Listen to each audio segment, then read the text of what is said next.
Welcome along to the At the Races web preview of the Coral Cup, the biggest handicap hurdle of the week at the Cheltenham Festival. It takes place on Wednesday, run over the 2-mile, 5-furlong trip. Not a race that's traditionally been kind to punters, big price winners prevailing over the last few years, but I'm sure our studio guest, Paul Jones, author of the Cheltenham Festival Betting Guide, can point us the way of a winner or two. First, here's a look at some of the main contenders in action.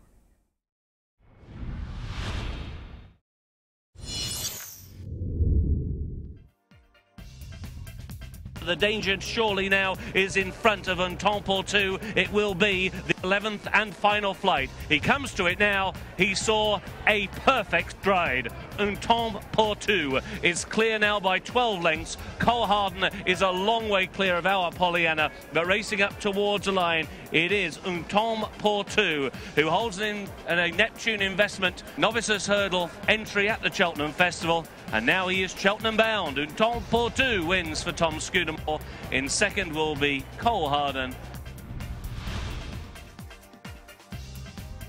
Here's the final flight for Caliph Aramis, and he jumps it spring-heeled. He's clear by 5. Art Professor continues to stay on in second. Heath Hunter now back to third, but racing inside the final half furlong, it's Caliph Aramis still with a 5-length lead and racing to the line. Caliph Aramis, what a couple of weekends here for Ryan Hatch. Another big winner, Caliph Aramis. In second came Art Professor, tight third between Leo Luna and Heath Hunter. Cafe Moss leading Saphir de Reur. The final flight, Cafe Moss over by a length to Saphir de Reur, who ballooned it somewhat. Crispy Green is back in third. It is Cafe Moss trying to make all under Reese Flint. Crispy Green is now chasing. Saphir de Reur just one pace, and then Meister Eckhart. They're all snapping away and behind Cafe Moss. Crispy Green is edging closer with Meister Eckhart, and then Saphir de Reur. Cafe Moss, what a thriller for the national spirit, and Cafe Moss trying to make all and might have just done so. Meister Eckhart was thrusting late, the judge will confirm. As they head to the final flight in the Ladbrokes Boyne Hurl, Dunguib is clear, and Beaumatan second, then Zaidpur and Jenny's Jewel at the last. Dunguib over safely, and Beaumatan about 10 lengths back in second. Zaidpur is staying on, a mistake at the last by Jenny's Jewel, but Dunguib will return to the winner's enclosure. Another winner for Philip Fenton and Brian O'Connell. Dunguib wins the Ladbrokes Boyne Hurl in great style. Zaidpur plugs on to be second.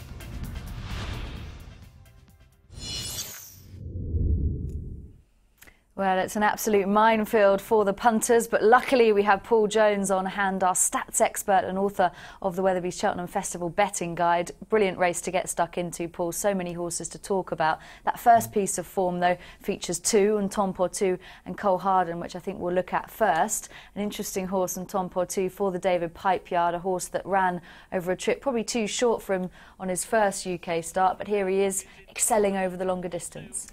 Yes, I mean, he was bought for a king's ransom and went to Haydock with a big reputation off the back of that, and was beaten by Zambia Man over 2 miles, and David Pipe said, blame me for that, wasn't fit enough, wrong trip.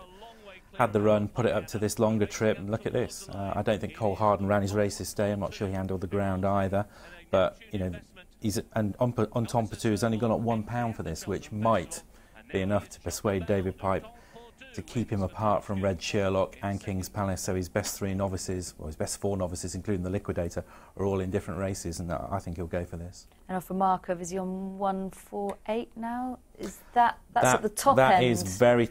actually, the race is first run in 1993, and 148 is the highest mark that's ever been carried to victory in the race. That said, it was last year, so perhaps the classier horses are starting. Well, now it's a deeper race, and there's more better horses at the top of the handicap than there were 10 years ago.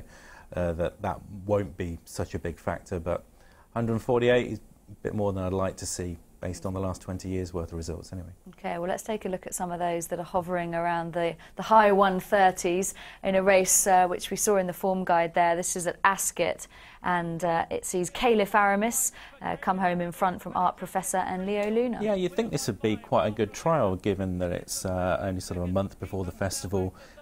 Pretty similar trip, just a little bit shorter, valuable race, similar horses, but it hasn't been. The Coral Cup has been a good race for horses moving up from 2 miles to 2.5 miles, 2 miles 5 for the Coral Cup, in that they find the extra improvement for that step up in trip. And the horses have been running around about this trip, get a little bit left behind, and I'm not sure that form's strong enough. Of those three, actually, I think the interesting one might be Leo Luna, who was third of Gary Moore's. He was a big that price that day. He wouldn't have liked the ground, was hampered mid-race, stayed on quite well.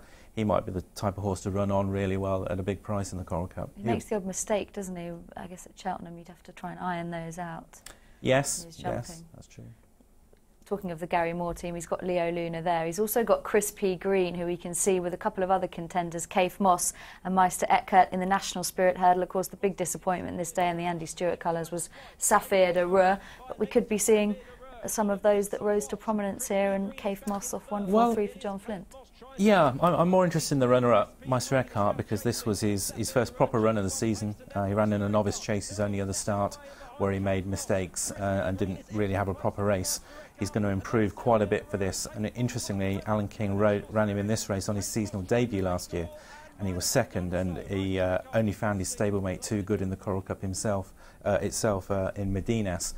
But he ran a very, very good race in the Coral Cup, bearing in mind that he chased a very strong pace that day, and all the other horses came from behind, yet he was the only one of the leaders who was still there boxing at the final flight.